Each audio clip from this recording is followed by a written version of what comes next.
আজ করে দেখাচ্ছি জলপাইয়ের চাটনি। জলপাইয়ের সিজনে এই চাটনিটা বেশি করে বানিয়ে সারা বছরের জন্য আপনি সংরক্ষণ করতে পারেন। আর কিভাবে সংরক্ষণ করবেন সেই পদ্ধতিও আজকে বলে দিব। বাসায় যারা খাবারের বিজনেস করেন তারাও কিন্তু এই পদ্ধতিতে আচারটা বানিয়ে সংরক্ষণ করতে পারবেন এবং সেল করতে পারবেন। আসসালামু আলাইকুম বন্ধুরা, চলে যাচ্ছি এবার মূল রেসিপিতে। আমি এখানে 8 কেজি জলপাই নিয়েছি।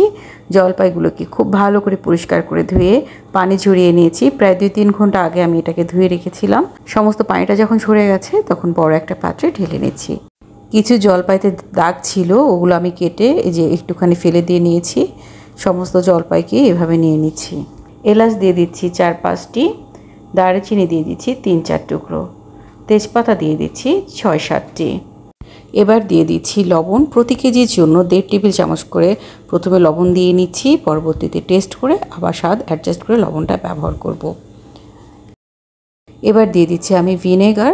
আমি এখানে 3 কাপ পরিমাণ ভিনেগার ব্যবহার করছি। জলপাইটাকে ভালো করে সেদ্ধ করে নিব। আর এই ভিনেগার, লবণ এগুলো দিয়ে আমি ঢেকে ভালো করে সেদ্ধ করে নিচ্ছি।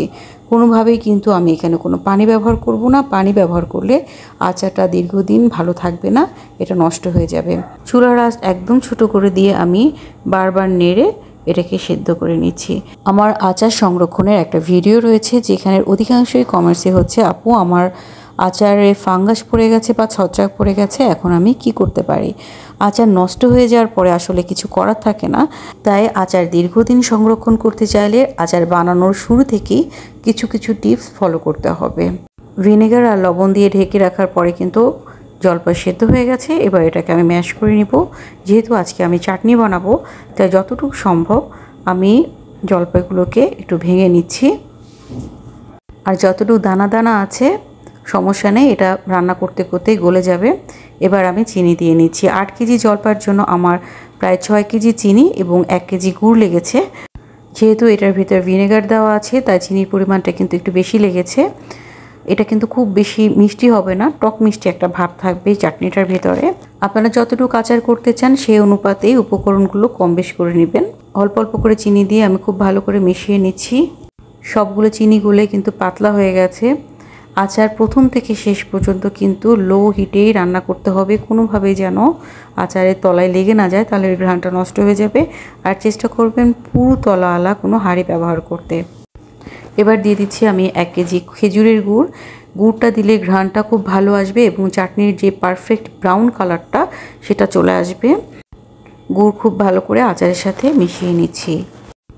প্রায় আধা ঘন্টা রান্না করে নেওয়ার পর এরকম ঘনত্বে চলে এসেছে, আচার ফুটতে শুরু করেছে। এ পর্যায়ে কিন্তু ঢাকনা উপরে দিয়ে তারপরে নেড়ে নেবেন, বারবার করে নেড়ে নেবেন, তলা জলে লেগে না যায়। আর ঢাকনাটা দিয়ে নেবেন যেন ছিটকে গায়ে হাত পায়ে না লাগে। এবার আচারের মশলা তৈরি করে নিচ্ছি। আমি এখানে শুকনো মরিচ নিয়েছি। মরিচটাকে শুকনো খুলে আমি অল্প আঁচে টেলে নিচ্ছি। ভাজা হয়ে গেলে ঠান্ডা করে এটা গ্রাইন্ডারে গুঁড়ো করে নিব। পাত্রে দিয়ে দিচ্ছি আমি 5 ফোড়ন। 5 ফোড়নটা কিন্তু 30 সেকেন্ডের বেশি আমি ভাজবো না, কারণ এটা তিতা হয়ে যাবে বেশি ভাজলে। এবার দিয়ে দিচ্ছি ধনিয়া। ধনিয়াটাকে আমি প্রায় 2-3 মিনিট ভেজে নিব, যেহেতু এটা একটু বড় দানা থাকে, ভাজতে সময় লাগে। এবং শেষের 30 সেকেন্ডের জন্য দিয়ে দিচ্ছি আমি জিরা। জিরা ধনিয়া খুব ভালো করে আমি টেলে নিচ্ছি। এবার সমস্ত কিছুকে আমি গ্রাইন্ডারে গুঁড়ো করে নিচ্ছি। এবার গুঁড়ো মশলা দিয়ে দিচ্ছি। প্রথমে দিয়ে দিচ্ছি 5 ফোড়ন, তারপরে দিয়ে দিচ্ছি আমি লাল মরিচের গুঁড়ো। অবশ্যই লাল মরিচের গুঁড়ো দেওয়ার সময় অল্প অল্প করে ব্যবহার করে তারপরে টেস্ট করে দেখে নেবেন, কারণ ঝালটা যদি বেশি হয়ে যায় কন্ট্রোল করা খুব মুশকিল হয়ে যাবে পরে। এরপর দিয়ে দিচ্ছি জিরা আর ধনিয়ার গুঁড়ো। সমস্ত কিছুকে খুব ভালো করে আমি মিশিয়ে নিচ্ছি। আমি সমস্ত উপকরণগুলো আলাদা আলাদা করে ভেজে গুঁড়ো করে আলাদা আলাদা করে রেখেছি, কারণ আমার আচারের পরিমাণটা যেহেতু একটু বেশি, তাই আমি আমার টেস্ট অনুযায়ী বা যতটুকু ফ্লেভার অ্যাড করতে হয় সেই অনুযায়ী সব কিছুকে আমি ব্যবহার করে নিব। এবার একটা পাত্রে আমি তেল গরম করে নিয়েছি 250 গ্রাম পরিমাণ। তেলটা ভালো করে গরম হয়ে গেলে এর ভিতরে আমি প্রায় 1 কাপ পরিমাণ রসুন থেতো করে দিয়ে দিচ্ছি। আর এটাকে আমি ভেজে নিচ্ছি। দেখুন ভেজে নেওয়া হয়ে গেছে। এবার আচারের উপরে আমি এটার ফোড়নটা দিয়ে দিচ্ছি আর খুব ভালো করে আচারের সাথে মিশিয়ে নিচ্ছি।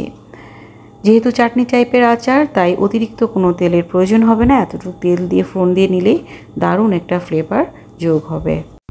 সব কিছুকে খুব ভালো করে মিশিয়ে নিচ্ছি।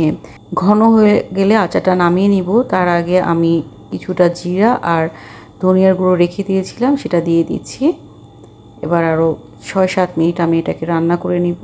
আর যতটুকু পাতলা দেখছেন এটা ঠান্ডা হয়ে গেলে কিন্তু অনেক ঘন হয়ে যাবে বা থকথকা হয়ে যাবে, তাই এই পর্যায়ে আমি নামিয়ে নিচ্ছি। আচার অবশ্যই খুব ভালো করে ঠান্ডা করে নিতে হবে, এই জন্য দেখুন আমি কাচের এবং মেলামাইনের পাত্রে এটা ঢেলে ঠান্ডা করে নিচ্ছি। আমরা সাধারণত ননস্টিক বা দস্তার হাঁড়ি বা কড়ার ভিতরে আচার বানাই, তো দস্তা বা ননস্টিকের ভিতরে কিন্তু আচার রেখে ঠান্ডা করতে যাবেন না, কারণ 6-7 ঘন্টা সময় লাগে। এই 6-7 ঘন্টার ভিতরে আপনার হাঁড়িটা নষ্ট হয়ে যেতে পারে বা কালো দাগ হয়ে যেতে পারে, সেজন্যই মেলামাইন বা কাচের পাত্রে রেখে এটাকে ঠান্ডা করে নেবেন। পুরোপুরি ঠান্ডা হয়ে যাওয়ার পরে শুকনো কাচের জারে আচারটা সংরক্ষণ করতে হবে। আচারের জারটা আপনি রোদে দিয়ে অথবা মাইক্রোওয়েভে 1 মিনিট রেখে অথবা গরম পানিতে ফুটিয়ে একদম জীবাণুমুক্ত করে শুকনো করে মুছে নিতে হবে। এরপর আচার ভরে সংরক্ষণ করতে হবে। আচারে কখনোই ভেজা চামচ ব্যবহার করা যাবে না। সবসময় ব্যবহারের জন্য ছোট জারে আচার বের করে নেবেন, আবার যখন শেষ হয়ে যাবে বড় জার থেকে ছোট জারটা রিফিল করে নেবেন। আচারগুলো আমি জারে ভরে নিয়েছি, 4-5টা আমি ক্লিন করে নিচ্ছি। এবার দেখুন আমি সরিষার তেল এখানে গরম করে নিয়েছিলাম, এবার পুরোপুরি ঠান্ডা করে নিয়েছি। সরিষার তেলটা কিন্তু ধোয়া ওঠা পর্যন্ত গরম করে নিতে হবে যেন কাঁচা গন্ধ না থাকে। একদম পুরোপুরি ঠান্ডা করে নেওয়ার পর জারের উপরে আমি দিয়ে দিচ্ছি। এতে করে ফাঙ্গাস হওয়ার সম্ভাবনা থাকবে না এবং চাটনি জাতীয় আচারে কিন্তু উপরে একটু পানি পানি ভাব হয়ে যায়, তো ওই জিনিসটাও থাকবে না। আর এই আচারটা কিন্তু আপনারা বাইরেই সংরক্ষণ করবেন।